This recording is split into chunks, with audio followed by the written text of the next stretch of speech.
Avec François Hollande en visite en Inde, il rencontrera son homologue et au cours de cette visite, eh bien, ce sera un certain Le Corbusier qui sera à l'honneur. Regardez, visite des lieux dans ce reportage. Une ville entière planifiée d'une main de maître, celle du Corbusier, pionnier franco-suisse de l'architecture moderne. C'est ici en Inde que se trouve son héritage le plus complet, Chandigarh dans le nord du pays et ses infrastructures uniques comme son palais de justice. Cet architecte indien travaillait avec Le Corbusier il y a 60 ans sur les plans de la ville qui fait aujourd'hui la fierté de l'Inde.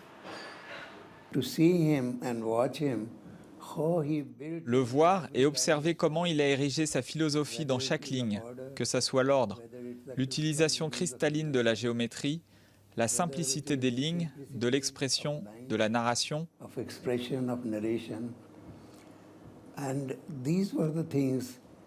Vous pouvez observer tout ça en étant à ses côtés.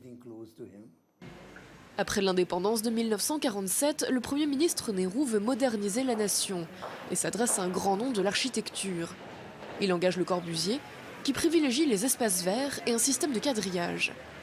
Avec le développement des transports aériens, Chandigarh n'est plus qu'à 3/4 d'heure de vol de New Delhi. La ville, qui ne devait à l'origine accueillir que 500 000 habitants, commence aujourd'hui à être dépassée par son succès. Nous n'avons pas assez de terrain pour maintenir le caractère de la ville tel que c'était planifié dans la première phase, parce que le développement était prévu pour une faible densité. Aujourd'hui, nous avons très peu de terrain et nous anticipons que la population va atteindre 1,6 million d'habitants d'ici 2031. S'adapter sans renier l'esprit du Corbusier, tel est le défi qui attend Chandigarh, seul projet urbain de grande ampleur du célèbre architecte au cours de ses 50 ans de carrière.